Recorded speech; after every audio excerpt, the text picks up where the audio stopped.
If you read the central bank data, it shows that the Kenyan economy, we have now borrowed. Our national debt is now over 12.1 trillion Kenya shillings. For the last 3 years, our country has borrowed in excess of 3.5 trillion Kenya shillings. So I would want to request all of us as the leadership, and especially those who have the opportunity to make decisions in the executive. Let us serve our country with dedication. And let us not seek to give good narratives out there when the Kenyan economy is actually being teared down or torn down. We have borrowed over 3.5 trillion Kenya shillings in 3 years. President Kibaki borrowed 1.2 trillion in the entire 10 years he was president. And therefore we have borrowed 3 times in 3 years.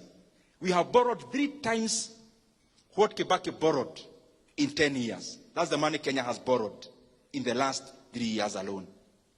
3 times what Kibaki borrowed in 10 years. And in that money I have not included other debts that Kenya has now become clever to borrow in the name of something called securitization. I have not mentioned even that. It therefore means the economy of Kenya is borrowing 100 billion every month. And every single day, when the lights go off, every day, every single day, Kenya is borrowing 3.4 billion every day. That we are borrowing in a minute. You can do the calculations and see. In an hour, maybe we are borrowing around 137 every 1 hour. I'm saying this because we are now headed to the elections. And what governments do, they focus more on re-election, and we forget that we have a country to lead after the elections. And what that means is that every time we are nearing elections, we start having something called fiscal expansion. Because maybe there is nothing much to be seen for the past year, then in basically 1 year, we want everything to be seen. And therefore, what do? We become reckless in borrowing. Kenya is there now. That now our debt is 12 trillion Kenya shillings. I want to request that we do not have to put our country in that kind of pedestal in terms of borrowing. Kenya has always had development for the many years, but we never had to borrow that much. President Kibaki did a lot of development.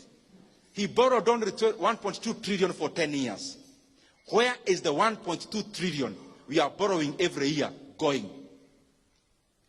To make the matter worse, everything you see with your eyes happening in Kenya now, in terms of development, what you can see, for example, the expansion of this Keno Marwa Road, is not even part of the 12 trillion borrowed.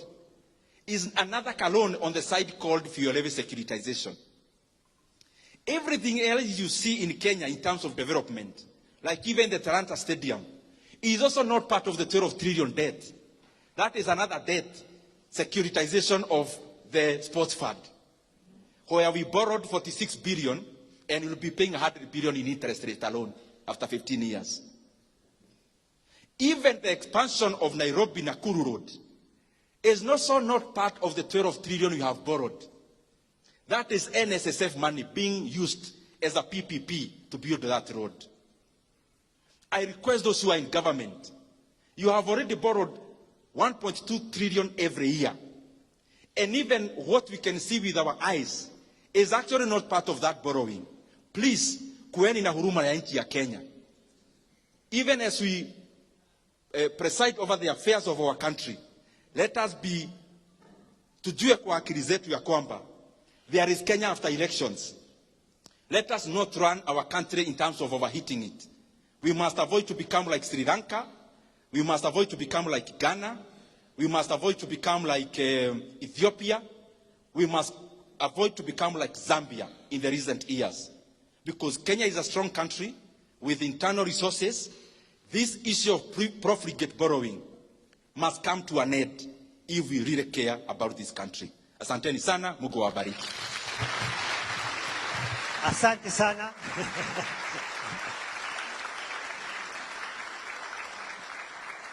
I'll kindly request Bwana Mheshimiwa to come back. The Nyoro come back on stage here. I would like to present you something.